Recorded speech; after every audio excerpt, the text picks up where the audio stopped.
Bonsoir Florian Philippot. Bonsoir. Président du mouvement Les Patriotes. Bonsoir Patrick Vignal. Bonsoir. Député de La République En Marche de l'Hérault.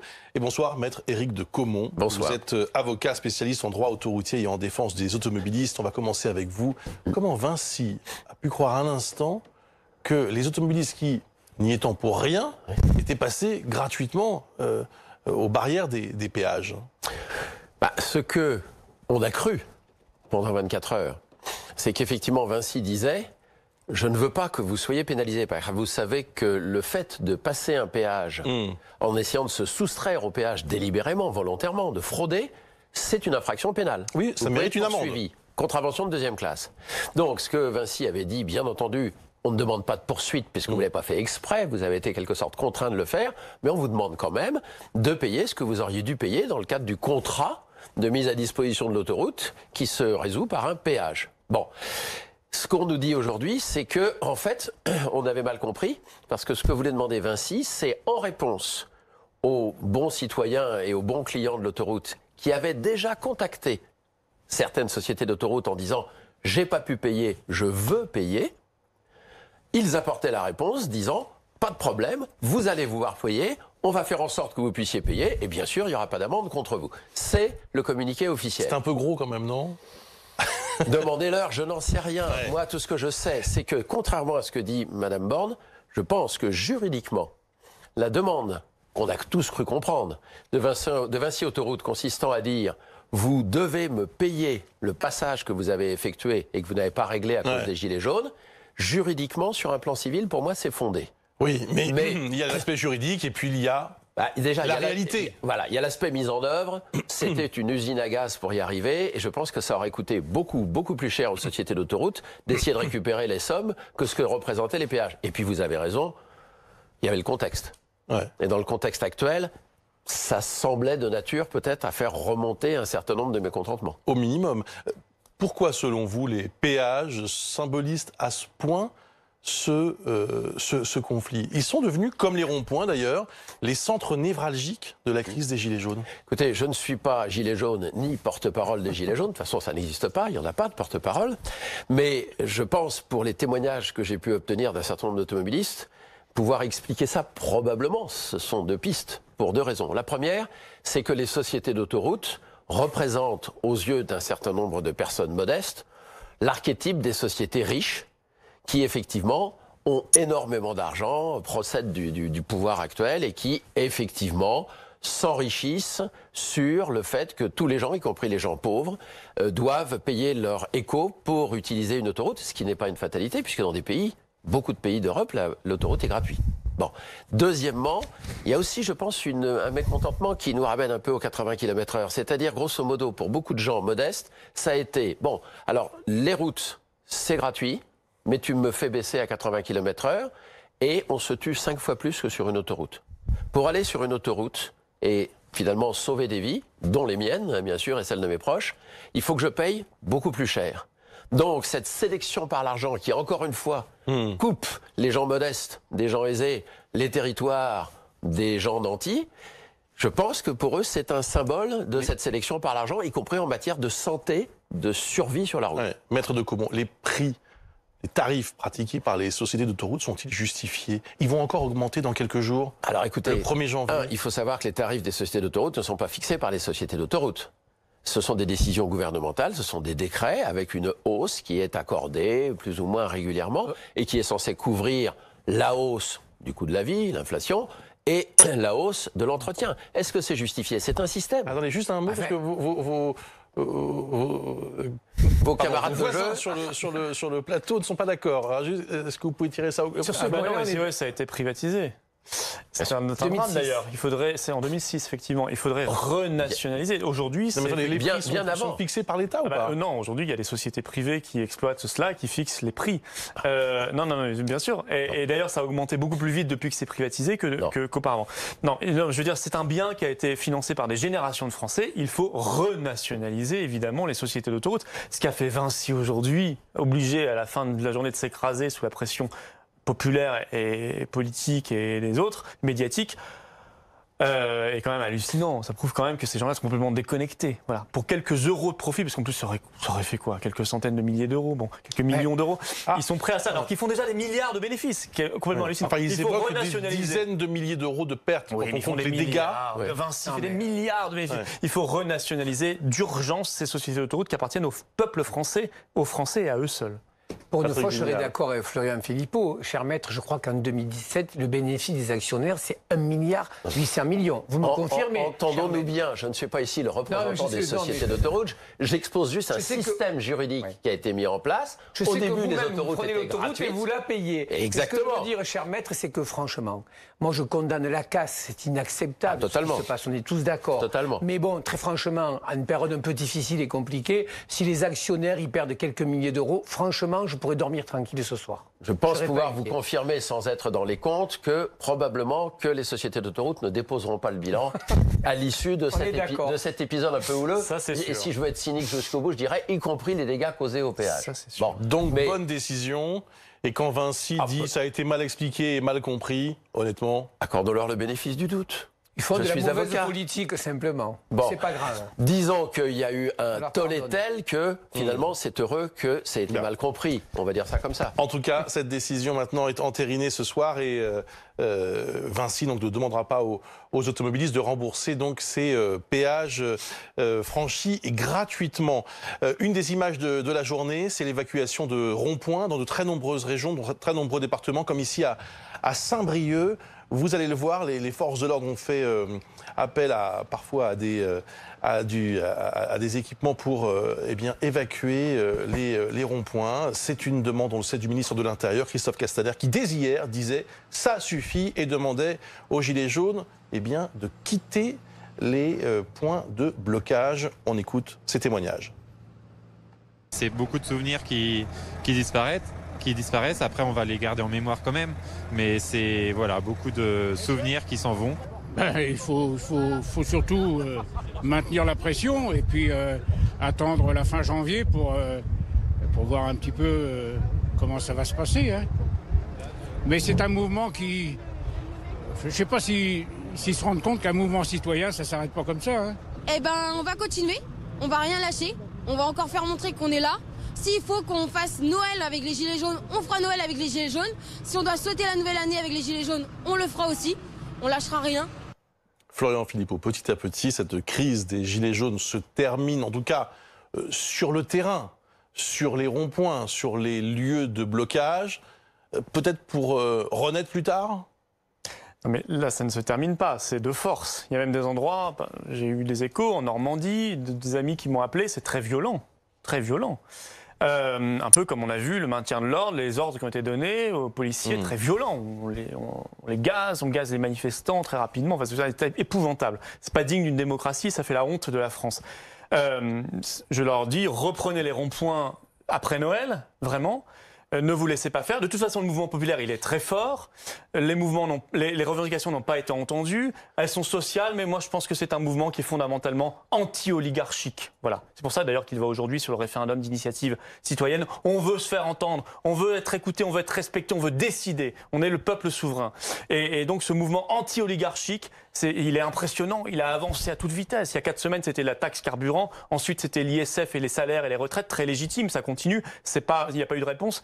Et maintenant, c'est politique, au sens noble du terme. On veut le pouvoir, on veut la démocratie, on veut la souveraineté populaire, et y compris des choses sur l'Union européenne qu'il faudrait quitter. Et voilà, donc vraiment, rien n'arrêtera ce mouvement. Il y a un caractère révolutionnaire là-dedans, et au bon sens du terme. Et franchement, moi je leur dis, il y a beaucoup de soutien, vous êtes soutenus majoritairement. Sachez que des mouvements comme les Patriotes, on vous soutient à fond depuis le début, parce qu'on s'y retrouve beaucoup. Ne lâchez pas, et même si aujourd'hui Castaner montre les muscles, il a tort, et il sera balayé parce qu'il est minoritaire. Patrick Vignal, on voit bien que ce mouvement, encore une fois, s'il se termine sur le terrain, peut renaître à tout moment. On le sent.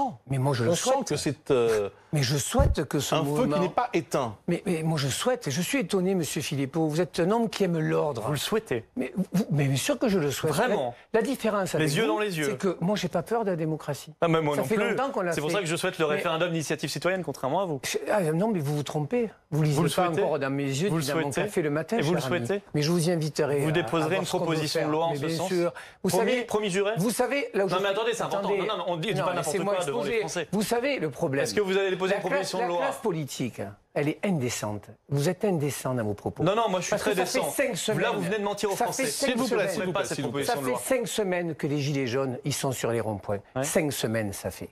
Et moi, j'estime qu'aujourd'hui, on a répondu à une partie de la revendication. Mais rien. une seule Peanuts. partie. Et Peanuts. à partir du mois de janvier, M. Philippot, on va démarrer une consultation. Après, au mois de mars, on se reverra ici sur ce plateau et on verra ce que mettra en place le On gouvernement. verra. Mais arrêtez cette démarche politicienne. Vous savez que les Non, mais ronds-points, est-ce que vous êtes pour ils le nous jettent référendum tous des ronds-points d'initiative? parce que c'est à l'image. Non, moi, j'ai pas été jeté des Mais ronds-points, c'est à j'ai fait votre tous les image. week-ends. C'est J'ai à fait votre tous les image. week-ends les ronds-points. La démocratie. Excusez-moi, vous c'est avez pas- peut-être c'est pour été jeté, éviter- pas moi. S'il vous plaît, pas La en même temps. démocratie, Attendez, pas en même temps, la s'il vous plaît. démocratie, c'est pour éviter la porte au populisme. Est-ce que je peux à vous ceux répondre? que vous vendez. Donc moi, je voudrais finir.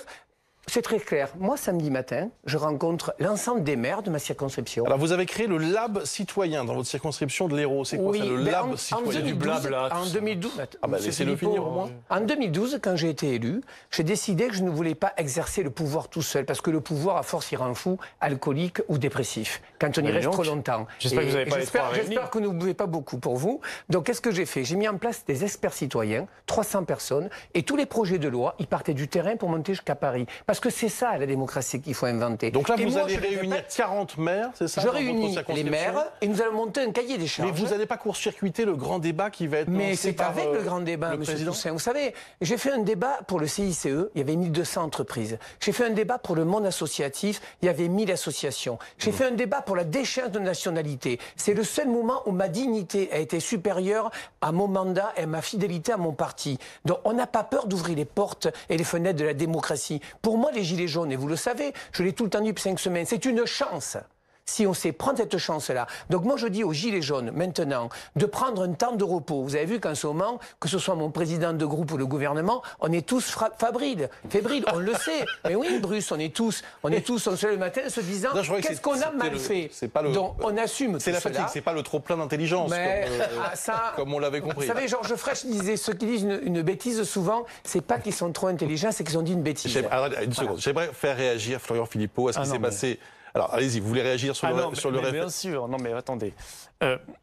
Vous allez créer le Lab, je sais pas quoi, 2.0 ou je ne sais quoi. Je vous enverrai, Monsieur Philippot. Oui, vous m'enverrez avec 40 maires. Non.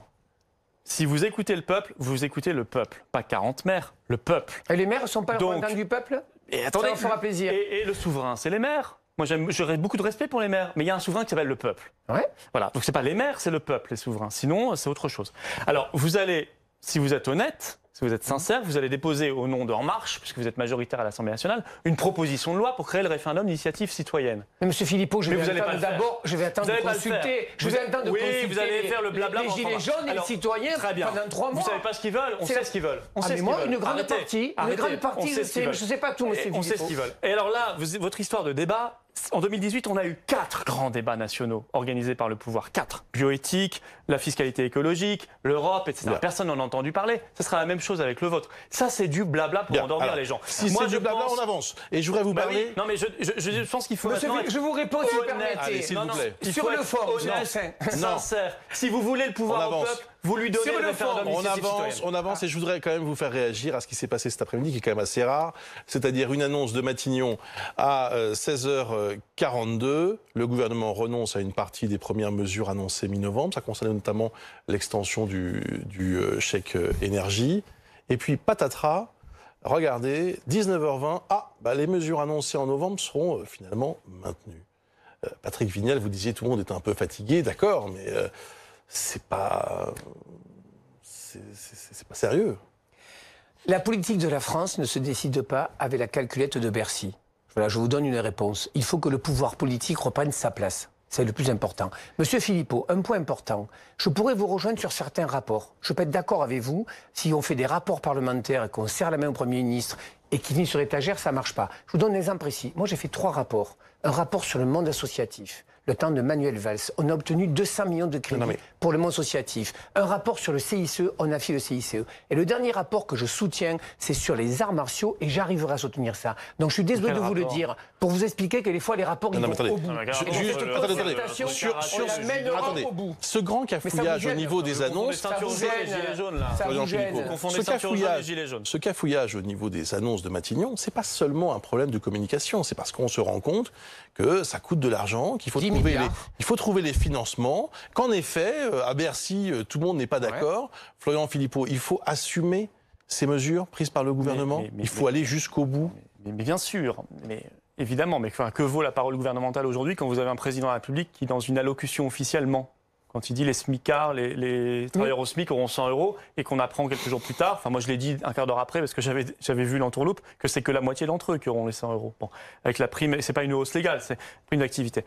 Bon, enfin tout ça est quand même assez hallucinant. Mais vous dites que c'est pas la calculette de Bercy qui doit gérer, mais aujourd'hui c'est la calculette de Bruxelles qui gère. C'est la calculette de la Commission européenne. C'est un problème. Et moi je dis c'est un mouvement anti-oligarchique. La phase finale, si vous voulez, de la sortie de l'oligarchie, c'est de quitter l'Union européenne. Parce que qui impose les lobbies, le pouvoir de la banque, le pouvoir de la finance, c'est l'Union européenne. Remplissons le frigo des Français qui sont dans les ronds-points et on parlera de l'Europe pour le mois de mai. Ils en parlent et vous verrez qu'ils en parleront. Et vous verrez qu'ils en parleront de plus en plus. Mais c'est pour ça que le gouvernement est fébrile. Parce que le gouvernement, il est entre le marteau et l'enclume. Il a le marteau de l'opinion populaire et il a l'enclume de la Commission de Bruxelles. Florian Philippot, vous-même, vous n'aimez pas quand je parle de l'Europe, je sais. Mais pourtant, c'est le cœur du problème. Vous soutenez ce mouvement. À fond. L'INSEE a fait savoir ce soir que la croissance au 4e trimestre allait être divisée par 2, notamment à cause de ce conflit. Ils ont bon dos. Des gilets jaunes. C'est l'INSEE qui le dit. Vous ne croyez pas l'INSEE ? Franchement, répondez. Non, allez-y, Florian Philippot. Vous assumez. L'INSEE sont des professionnels, mais ils ne sont pas indépendants. Ils sont sous influence politique. L'addition. Mais ils ont bon dos, nos gilets jaunes. Ils ont bon dos. Moi, je vais vous dire, si vous voulez leur donner de la croissance de l'emploi, une croissance saine, la croissance en soi, ça n'a pas de sens. Une croissance saine qui crée de l'emploi, qui crée du progrès, du bien-être, de la prospérité, de la protection, vous redonnez un peu d'argent dans les salaires et dans les retraites. Je vous assure que ça remettra de l'argent dans la machine. Est-ce qu'il n'y aura pas un contre-effet de cette crise ? Non, tout le monde devra payer. Le contre-effet depuis 20 ans, c'est la crise. Sous-croissance, chômage de masse, petit salaire, inégalité, parce qu'il n'y a pas de salaire, il n'y a pas de retraite en France. Vous remettez ça. Vous mettez de l'argent dans la machine et en même temps vous faites le patriotisme économique. Vous donnez un avantage à nos PME françaises. Vous leur donnez un vrai avantage dans les marchés publics. Vous les protégez de la concurrence déloyale. Tout ça n'est pas compatible avec l'Union européenne. Au passage, il va falloir en sortir. Alors vous allez relancer la machine. Alors là, vous verrez les chiffres de croissance s'emballer. Alors là, vous verrez les salaires et l'emploi s'emballer. C'est ça la vraie solution. C'est pas l'austérité à vie. C'est ça dont veulent sortir les gilets jaunes. C'est de l'austérité à vie. Qui va payer l'addition de cette crise ? Ce sont les Français. On est bien d'accord, ce sont les Français, mais bon, je vais aller plus loin dans la démarche. On aurait dû arrêter cette crise plus tôt. On est d'accord sur le constat. Je pensais que vous aimiez. C'est contradictoire. Confondez tout. Quand on aime, on veut plus, on veut pas moins. Monsieur Philippot, l'intérêt c'est quoi ? L'intérêt c'est qu'on puisse faire en sorte en France que l'économie puisse redémarrer, qu'on puisse baisser le chômage et qu'il y ait moins de 10 millions de Français, qu'il y ait moins de 1 000 €. Moi, ça ne m'intéresse pas votre tambouille politicienne. Non mais vous n'avez pas les résultats là-dessus. La personne vous n'avez pas les résultats là-dessus. Elle ne se posera pas la question d'où ça vient. Elle le veut, c'est 100 €. Le deuxième débat, il faut trouver 10 milliards. Et moi, je crois à l'engagement du président de la République et je pense qu'on ira ouvrir d'autres portes après cette consultation. Je pense à l'indexation des retraites. Bien. Je pense à pas mal de... Vous savez, il faut qu'on s'arrête là. Alors, je peux juste dire un mot. Ils ont déjà été chercher de l'argent aujourd'hui, puisque au grand dam de Stéphane Bern, ils sont allés taxer le patrimoine, le loto sur le patrimoine. Non. Allez, merci beaucoup. Aujourd'hui même à l'Assemblée nationale. Écoutez, BFM, c'est plus sérieux que Twitter. Et ça, c'est pas raisonnable parce que c'est notre patrimoine collectif. Merci d'avoir participé à Grand Angle. La crise des Gilets jaunes a occulté ces dernières semaines